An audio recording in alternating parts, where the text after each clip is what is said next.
Over the course of the last week, I reviewed each field upgrade in Black Ops 6 Zombies, from Energy Mine to Dark Flare. I've unlocked each augment and tried to come up with the best possible build for each of the field upgrades.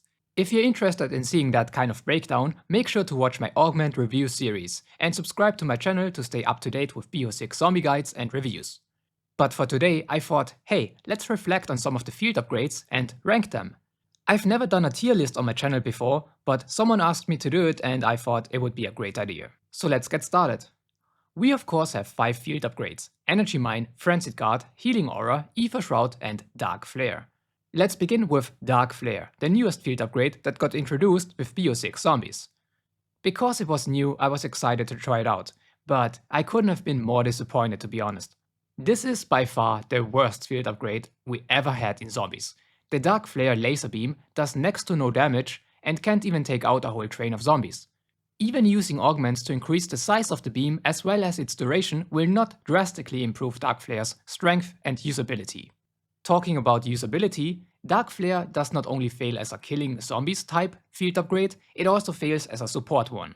Using the augment called Dark Pact, you can revive down players, but it takes way too long and requires contact with the down player for the whole time. You could say Dark Flare is an extremely nerfed version of the Scepter of Ra that we got in BO4 Zombies. Its Supernova Major augment, while looking kinda cool, also can't fix it. You would assume that a Supernova augment that spawns in an orb would kill more than 5 zombies at once, but here we are. So I'm looking at Dark Flare, surprised and disappointed. I will have to rank this field upgrade in F tier, because it's simply the worst. There are so many better ones to pick, and my recommendation would be to never use Dark Flare. However, this might all change in the future. In a few months from now, I can see Treyarch actually buffing it, so maybe this part of my review will age poorly, but we'll have to see. Just keep in mind that this video was made close to the launch of BO6, and at this point in time, Dark Flare was truly the worst field upgrade. Next, let's discuss Frenzied. This one makes all the zombies attracted to you for a few seconds, while also refilling your armor upon activation. And in addition to that, for its entire usage, your damage will only get absorbed by your armor plates and not your actual health, until the armor plates run out. So it's making you kinda overpowered for a short time. Now, if I'm being honest with you guys, I've been a Frenzied main ever since Cold War Zombies. As a matter of fact, I ran Frenzied when it was still called Frontline in 2017's World War II Zombies from Sledgehammer Games. I just always prefer to make my character stronger to adjust for a more active and chaotic playstyle. I love being able to use Frenzied and to take out a whole train of zombies while being almost invincible.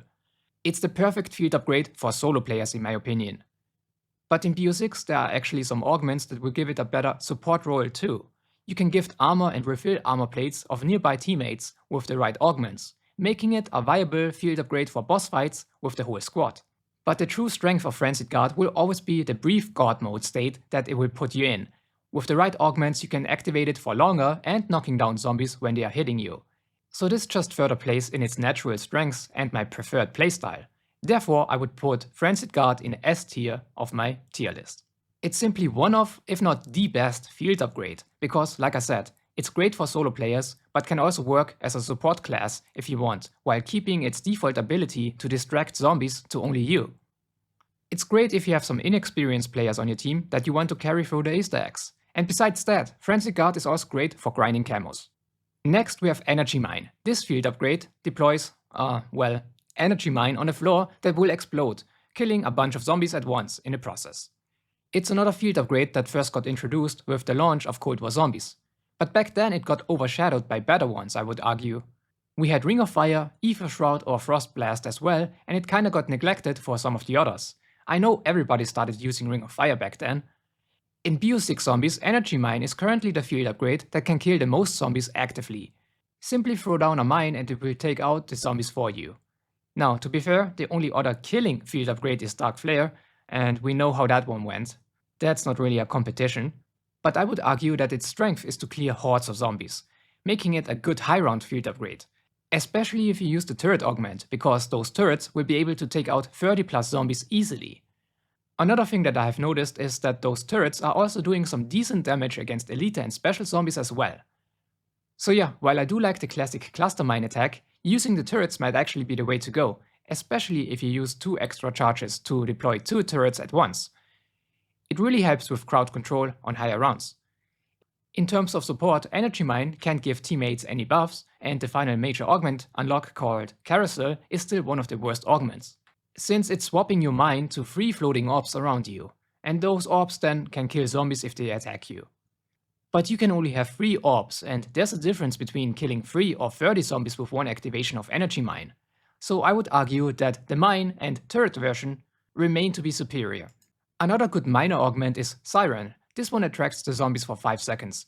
Although I wish the duration was longer, it can be helpful with some solo Easter egg stabs.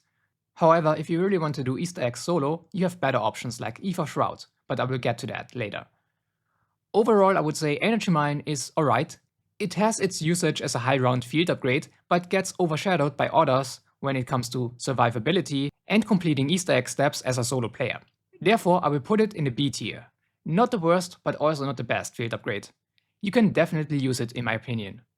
Next we have Healing Aura, the field upgrade that revives down players upon activation. It's the classic support field upgrade, so if you want to be the medic of your team, this one is for you. While I'm not a fan of its final augment unlock called Persistence, since it does not let down players keep all of their perks, but at most 3, I think it could have been better. I really wanted to have an augment that lets my teammates keep all of the perks, since it's so expensive to get them in the first place. Being able to let teammates keep all 3 perks on the bleed-out bar is no major advantage, since if you pop default Healing Aura immediately, teammates will still keep their 3 perks regardless. The only good major augment, therefore, is Enduring Radiance in my opinion, that spawns in a revive beam for a few seconds, reviving players another time should they go down again, which to be honest has its usage in boss fights or on high round camping strategies. But its best minor augment would be Stoic Presence that can stun elite and special zombies. But overall I was expecting more of Healing Aura, and therefore I will put it in a C tier. Because after all, it's only good as a co-op support field upgrade and has next to no benefit for solo players. There are simply better options. And finally we have Aether Shroud, which upon activation makes you invisible for 8 seconds. And that one is also one of the fan favorites from Cold War Zombies. It was always a clutch or get out of sticky situations type field upgrade that you could just activate before you go down. Or for completing Easter egg stabs that require some form of interaction, especially as a solo player, this one came in clutch. But overall, Aether Shroud might actually have the best augments in BO6 Zombies in terms of field upgrades. Because there we have an augment that lets you carry 2 Aether Shrouds at once, which is extremely helpful. Then we have one that's called Extension, which increases its duration from 8 to 16 seconds, which is also a long time to be invisible. But the best major augment has to be Group Shroud, cloaking nearby teammates also with Aether Shroud. Combine that with Extension and you and your teammates can stay invisible for 16 seconds each. And if your full squad is running that augment combo, you can keep rotating that activation. This is completely broken and I can only advise you to try it out in the next boss fight. With that being said, I want to also put Aether Shroud in a S tier right now. I thought about putting it in A tier at first, but it's great for solo players, it's even better as a co-op ability, it helps with normal Easter egg steps as well as the boss fight. So yeah, I will be putting it in S tier, just next to Frenzied Guard. So there you have it, my ranking of the 5 field upgrades in BO6 Zombies right now. What did you think? Was I cooking with that one or did you not agree with my ranking? Let me know in the comments. But don't forget to subscribe for more in-depth reviews for augments and stuff. And thanks for watching, I see you next time. Take care.